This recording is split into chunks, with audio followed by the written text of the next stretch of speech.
Mom is a word that we so easily take for granted, that one person who we take for granted.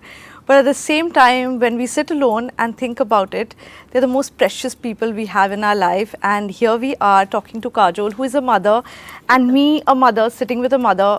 I mean, it's always a pleasure talking to you, Kajol. Thank you. Likewise. Welcome to NDTV.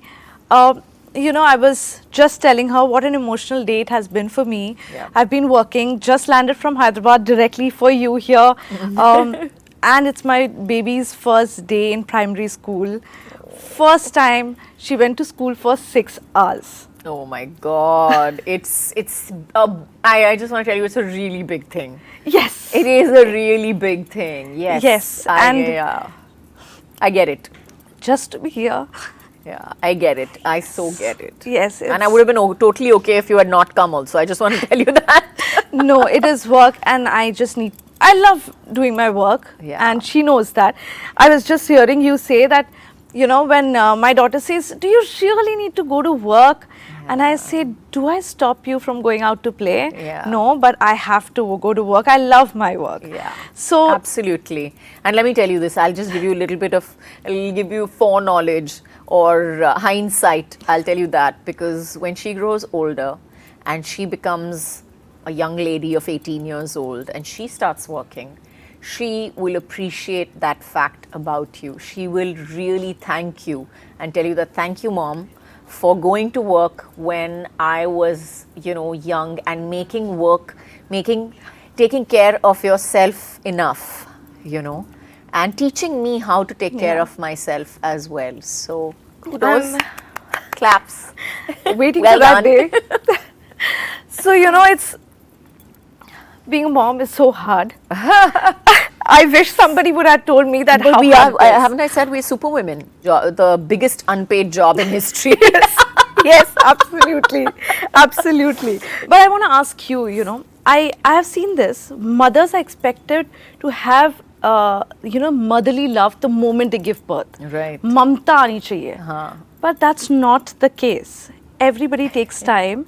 Everybody has their own right. That time you're struggling. You have to feed the baby. You don't know what to do with this new life. Yeah. How was it for you? Because I was extremely confused. It took Yeah. me time, with a new life in my life. So I want to tell you that this idea that motherhood suddenly happens to you as soon as your child is born is a very cinematic. Yes, I It's a absolutely agree. Cinematic concept. It is a cinematic concept. I think motherhood happens to you in that first year of, sleepless nights, taking care of your baby, feeding her, putting her to sleep, waking her up. I mean, taking care of this little newborn thing that there is no manual on to take care of. And, it's like you're supposed to instinctively understand. Like you have that shot of Jaya Bachchan. She gets up and she's like, मेरा बेटा आ रहा है, हाँ मेरा बेटा कहाँ है? मुझे लगता है I want to tell you, it doesn't happen. There's nothing like that. I agree with you. Yeah. And if I was sleeping in the other room and my baby was crying, I have slept out of complete exhaustion. Yeah. I have slept out of complete exhaustion, and I have genuinely at times not heard my baby crying, and maybe woken up later and been told that, oh, don't worry, she was crying, but I took care of her. Either it's the nanny or it's somebody else or whatever, and you feel inherently guilty for it because in your mind, you are Jaya Bachchan. You're supposed to be Jaya Bachchan. You're supposed Shahrukh to Khan be. puts the feet on the ground and she feels it. Absolutely. But tell me, you have a daughter, you have a son. Which has been more difficult? I mean, to bring up a girl child or a boy child? Is it any different? It is different. It is definitely different. But I think the first child is always a little more, at least it's if you are a first time mother. Let's not forget that, like we said earlier also, there is no manual, there is no course that you have done. Though I think that you need a nursing and a doctorate to produce a child and take care of a child. But there is no course that you have done. And if it is your first child, it is the first time that you're also a mother. And you are stressed, anxious, because it's the biggest exam of your life. And, a plain B plus or a C minus is not going to do. you want an A plus and you want the distinction of being known as a good mother. And when we hear stories of what all our mothers have done, because I want to tell you that this good mother myth has been perpetuated by our mothers who tell us मैं तो रोटी भी बनाती थी, मैं तो तुमको भी संभालती थी और काम पे भी जाती थी और ये सब किया मैंने without a maid.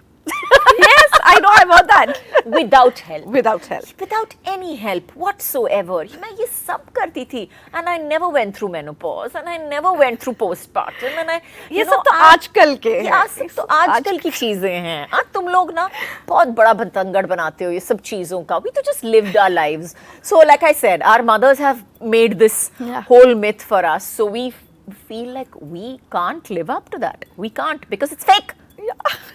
Did you turn and tell your mom this ever? Like I have told my mom, why didn't you tell me? Why?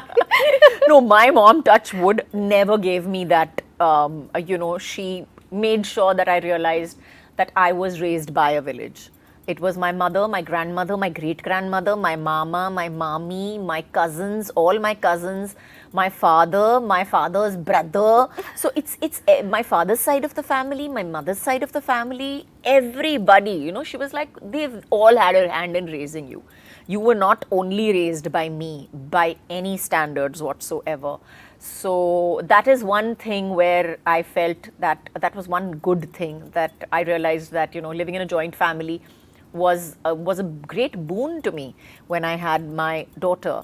And I definitely, no two ways about it, felt like I had to, do everything myself because, of course, nobody else can change a nappy like me, right? Yeah. Like, do we not agree with that? Absolutely. Nobody else knows how to change the nappy like we do. Exactly. Then, these people.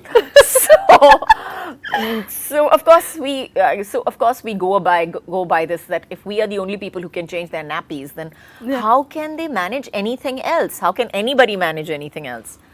But then you have to make do, and you have to kind of leave other people to it as well, with your heart broken into pieces, but you have to do it and take that risk. But so I was very lucky in that I had a wonderful mother-in-law who, I think when my daughter was about a year old, she was the one who came to me and told me, बेटा अगर तुम्हें काम करना है ना तो तुम्हें काम करना चाहिए.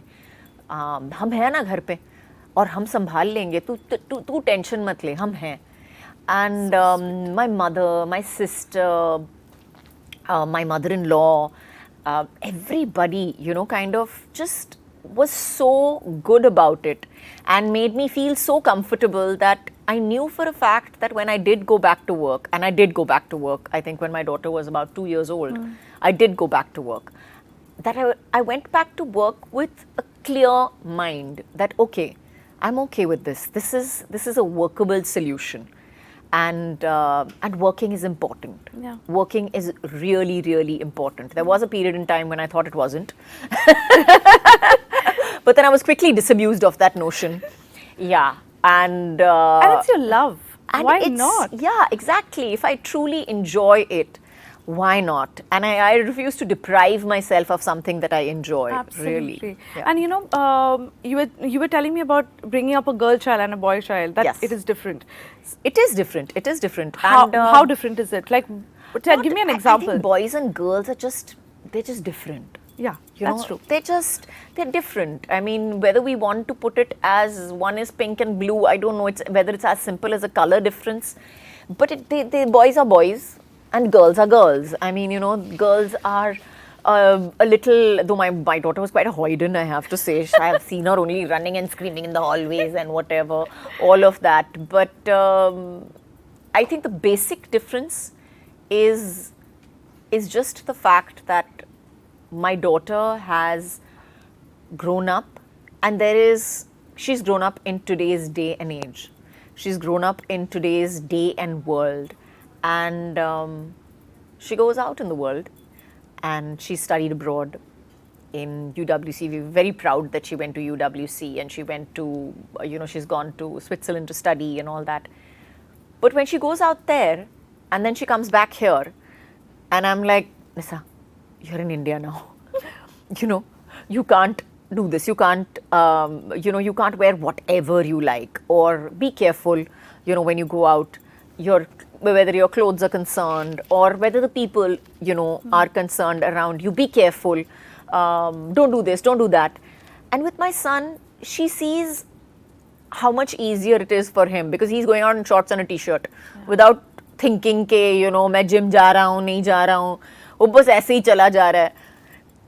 And does she tell you that? It is a gender difference, and it just has to do with, she does tell me that. We do discuss it, and it's just a gender difference that is just there, and you can't do anything about it. It's so sad. Yeah, you can't do anything about it. What would you do about it? You can't change society overnight. You can't change everybody's thought processes overnight. So all you can do is adapt to it enough so that you're not uncomfortable where you are, which is what I keep telling her. I was like, you live in India, so you have to adapt to your environment, whichever that environment may be. When you're abroad, you have to adapt to live as the Romans, basically. The thought being, when in Rome. So I think that's what I keep telling her. But she sees the slight unfairness, maybe, of being a boy and being a girl. Does it bother you when Nysa is here and she's out getting, she gets papped, even if she doesn't want to? There are paps outside the club, wherever she's out watching a film with friends or something, and next day morning you see her all over. Does it bother you? It does, because it doesn't bother me so much. Because she's a grown-up now. Yeah, she does, and we have to send security with her wherever she goes, and it's a necessary thing with her. I can't just say, she can't just go out wherever she wants. She has to take somebody with her because you never know where she's going and you never know who's following her or whatever. So yes, I do send security with her wherever she goes, and I don't get bothered by it so much now.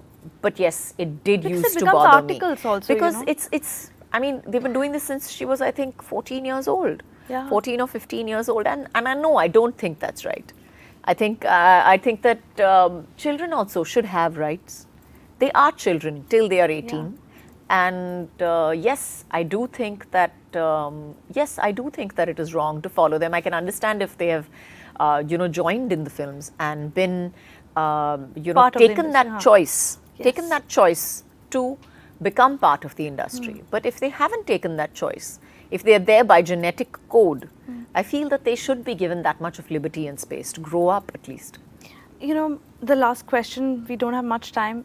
Just the thing that, as a mother, something that you could have changed now that you look back, your children are grown up. One thing that you could have changed, what would that be? Where? In your and your children's life. What could I have changed? Nothing really. I would not change it, because I think my kids are, only thing that I feel maybe I could have gone easier on was maybe I shouldn't have, I wouldn't say shouldn't have also, it's the wrong terminology, but maybe I shouldn't have been I could have been a little easier as a helicopter mom. I really was a helicopter mom for Nysa, and in every which way not for possible. Yes, for Yug as well, but less hyper, more calmer, because I already knew what was going to happen. I had the list of medicines with me. I had the bandages. I had everything. Like I had it down pat. I had the doctor's number. You know the name of the medicines better than the doctor. Exactly. Yes. I was like, if I call up the doctor, I'm like, should I give him this?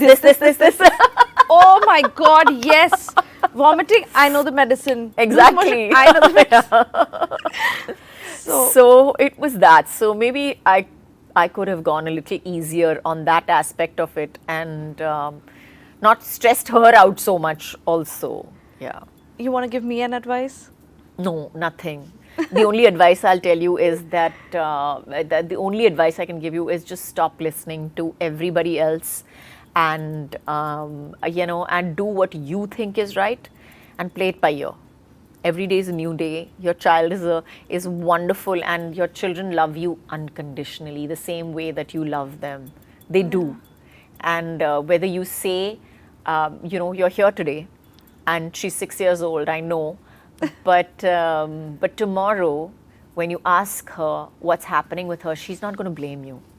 She's not going to make you feel guilty. That guilt is what you feel, but that's not on her. Kids are wonderful that way. And I hope you will watch this when you are grown up and you will know what she's talking about. I love you. I love you, baby. Yes, thank you so much. Thank you for talking to us. And this was so nice. Just two moms talking about children. I know.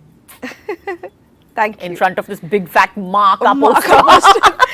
इतना बड़ा हंसता खेलता poster लिख के हम माँ की बात कर रहे हैं. But we didn't speak anything about the film, but we got just talk about this big words. I mean, this big word, ma. And that माँ. What more do we need? What more Really? Yeah. Yeah. Yes. माँ का आशीर्वाद है. 27 जून को मिलते हैं. Thank you so much for talking to us. Thank you. My pleasure.